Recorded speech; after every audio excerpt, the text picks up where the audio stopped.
build. Now this weapon can be only attained in the Shadow of Erdtree DLC, so you have to play the DLC to get this weapon. Now how this build works is it's strictly a melee build, so be prepared to be careful in battle, because even though this build is really strong, it's still Elden Ring and enemies hit hard, especially if you're like me playing on New Game 7+. With high damage output and with the stat distribution, you should definitely see results on your character. So let's start with the stat. So currently my level sits at 284. Now I know a lot of you guys probably aren't that high up at the number scale. I'm pretty sure most of you guys aren't at 284. So you want to really focus on your strength, your endurance, your vigor, and your dexterity. And you want to make sure you put a little bit of faith. So that's the categories you want to focus on. My vigor is at 57. My mind is at 25. My endurance is at 66. Again, this is a very heavily melee build, so you want to have some stamina. My strength is at 94. We're going to do a lot of damage on our hands. Dexterity is at 60. Our intelligence is at 17. Our faith is at 31, and our arcane is at 16. Now if you guys are at level 284, you can do the exact same stats, but if you guys are lower, just focus on those ones I told you to focus on and you will do the same damage output. Trust me. Let's just go ahead and jump right into the talisman. Now the talisman is very important. You want to have the Shard of Alexander in slot 1. Now it doesn't matter what slot you put it in, but I'm just going to go ahead and list it off. In slot 1 we have Shard of Alexander. It greatly boosts the attack power of skills. If I'm not mistaken, it gives you a 15% attack power increase, which is really good. Everybody needs that boost. That's what you're going to want to do this huge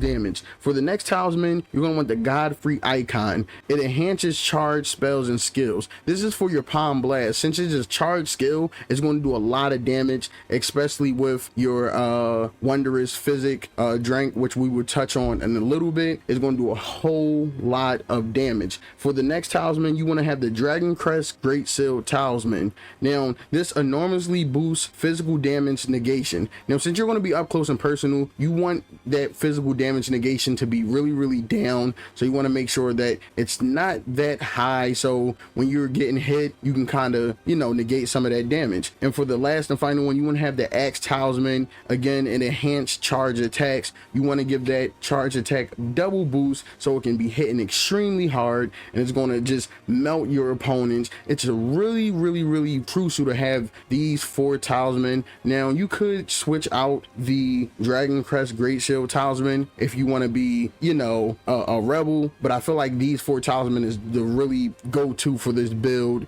It's really good. Just make sure you have these 4. And yeah, so let's go ahead and let's just dive right into the outfit. So I'll be honest, I don't have a specified gear. I just chose what was cool looking. I still do the same damage output, but what I have is the Circle of Light as the head armor piece. I have the Grave Bird armor piece as the chest armor piece. I have the Mesmere gauntlets as the arm piece, and for the leg piece I have Freya's greaves. Now I only did this because I want my character to look cool, honestly. Okay, I don't really have no rhyme or reason behind it, but yeah, I just want my character to look cool. Now for the Flask of Wondrous Physics, you want to have the Spiked Crack Tear. You want to have the Stone Bar Crack Tear. And the Spiked Crack Tear temporarily boosts charge attack power. Again, with the Palm Blast, with already having the 2 talisman that helps charge up your Palm Blast, that will make it even stronger. And then you have the Star Barb Crack Tear, temporarily makes ease stance break easier. So it temporarily helps breaks a person's stance and pretty much do that animation where they're stunned. 2 great things for this build, especially with the Palm Blast, giving you those, because when you use the Palm Blast, it gives you invincibility frames for like I think for like the first 2 seconds you charging it up. Now you will still take damage, but it will, like, you can kind of eat the damage and kind of put like the attack out, which is really strong. And I think that's the really good key of this.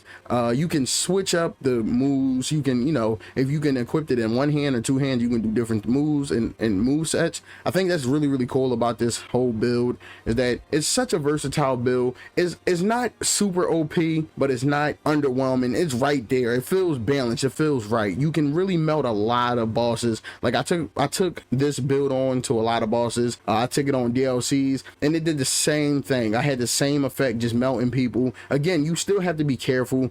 Like I'm playing on New Game +7 and it's still really tough. It's Elden Ring. You're going to get one-shotted still, but if you got to kind of be cautious with this build because you're up close and personal. I beat the final boss with this. I beat the Elden Beast. Really good build. One of my favorites out of the DLC. I do have other builds in the works, but yeah, so this is the build that I've been going for right now. This is the Dry Leaf's art build.